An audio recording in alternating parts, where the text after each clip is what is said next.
We're finally approaching the Neon Paradise. The Neon Paradise is within sight. Ever since I saw Dan Bell's video, I just knew I had to go. And finally, in January 2019, I made it.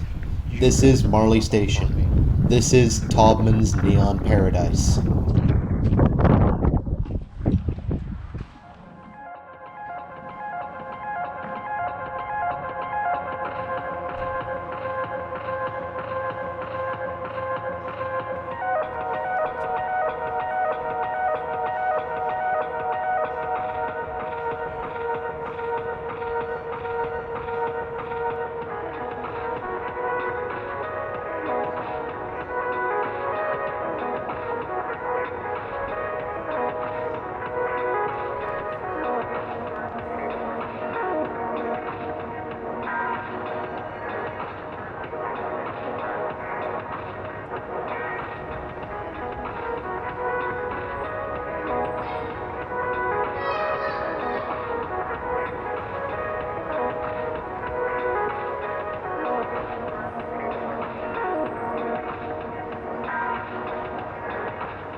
Oh, aren't I supposed to read the history?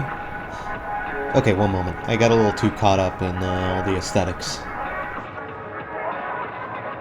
As one of the later malls in the mall boom, Marley Station Mall was constructed by Taubman Centers in 1987.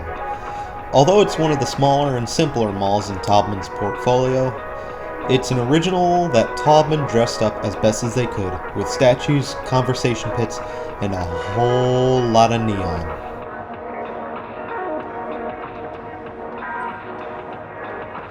Marley Station started out relatively small with just a Hecht's and Macy's to boot.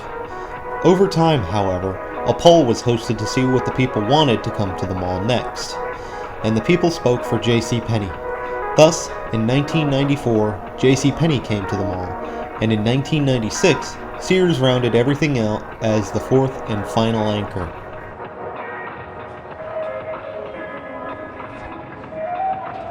Things seemed to be going well, but in 2004, Taubman Centers sold the mall off, appearing to have seen something they didn't like with the mall's performance. The mall would be sold off to the Mills Corporation, who seemed content with owning the mall despite their Arundel Mills property just up the road.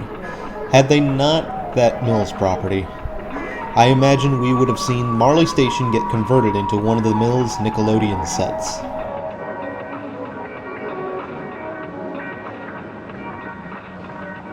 In 2007, Simon Property Group acquired the entire Mills portfolio after the Mills was under investigation because of its financial issues. Once again, Simon seemed happy to own the mall for a little longer, but didn't do much with it because of the Arundel Mills up the road. And Simon's mismanagement began to show as vacancy began to rise.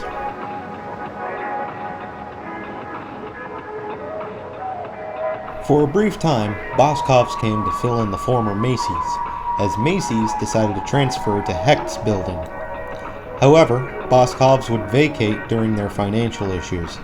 This space would then be filled by a company called AINet, which would open a data center in the former space. Although it seemed to be fulfilling, the space would be vacant once again.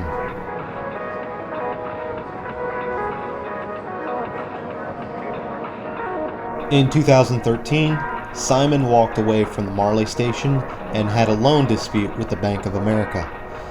While this was happening, the Woodmont Company was called in as a third party to manage Marley Station. At the time, vacancy rates were climbing in Marley Station, signaling trouble. Woodmont, however, managed to mitigate the vacancy rate and kept the mall on its heels.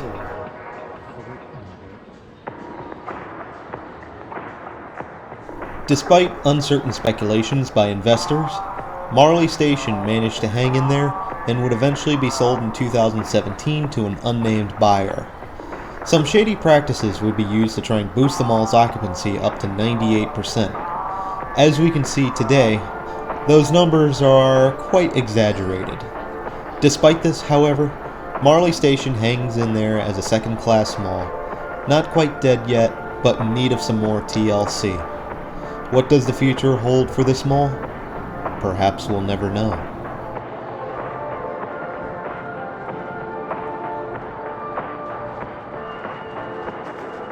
I believe it goes without saying how amazing this mall was. From the moment I arrived, I hung out here until the mall closed for the night, pretty much.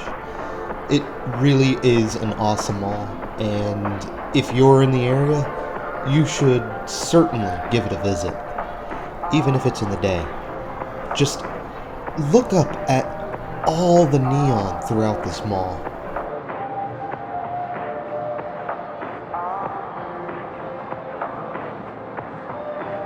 I was finally able to catch up with Raw and Real Retail and Faded Commerce here, and we'll see them in a few moments.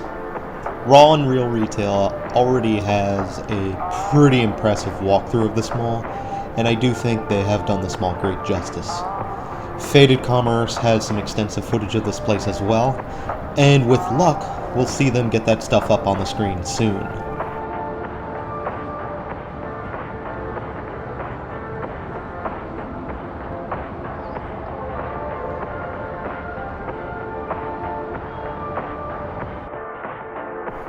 That Macy's looks impressive, doesn't it? Well, I say Macy's, but we all know it used to be Hecht's. But still, that mirror finish and the neon you've seen in the reflection. I just can't get enough of that neon. It is all over the place in this mall. Both floors, you are bound to see it somewhere.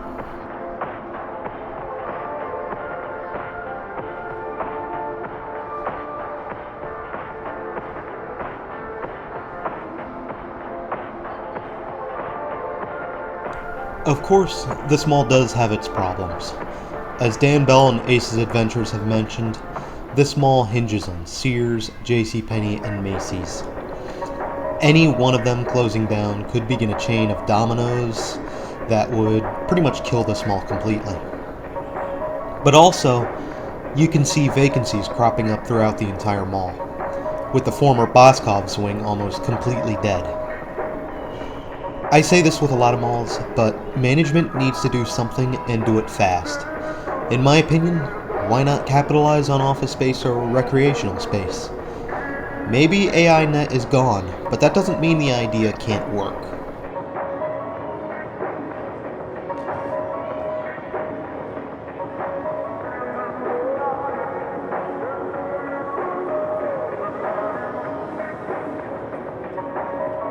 I wonder, if you sat under those neon tubes long enough, do you think you could get a tan?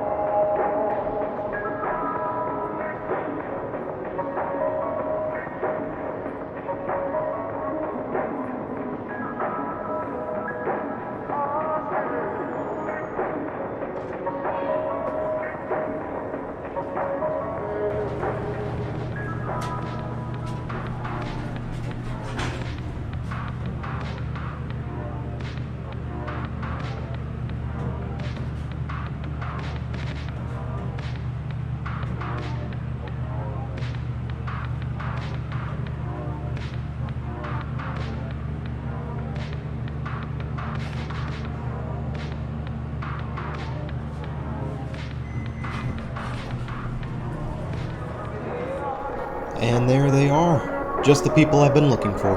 Raw and Real Retail on the left, and Faded Commerce on the right. While here, we all had a seat in the main conversation pit for like 10 or 15 minutes, just taking in the sights around us. While sitting down, we did see one guy who was swinging these sock things full of like beanbag beads. And he wasn't swinging these things around like, oh, look at me, I have these things.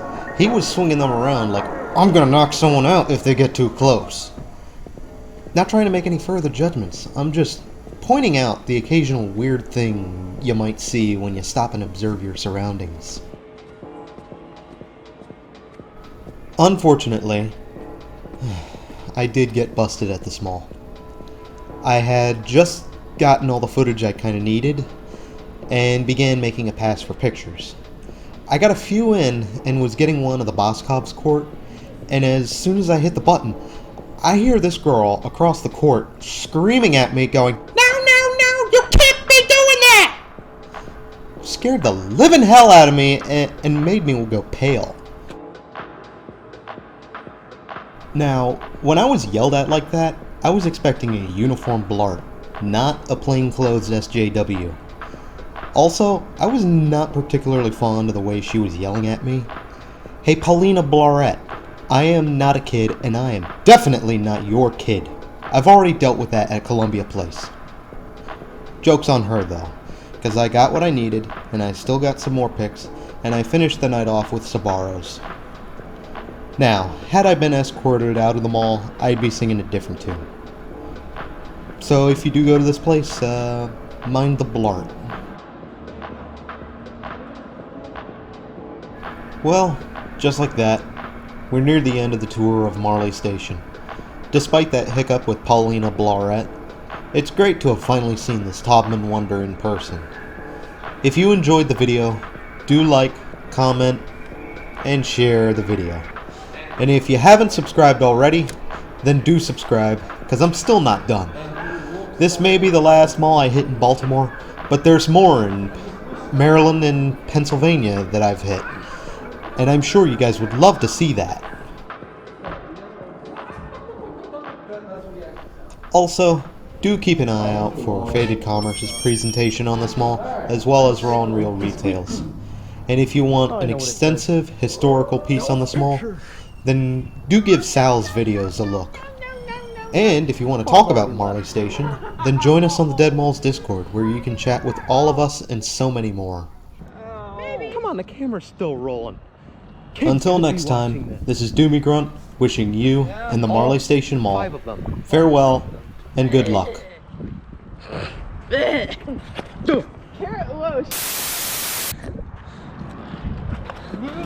Now look at this. You see this? Let's see it. This is 3 square feet, not even 3 square feet of mulch. You got all this over here, and then you got this over here. Why you gotta have that? Why not just why can't it be flat? Why can't it be flat?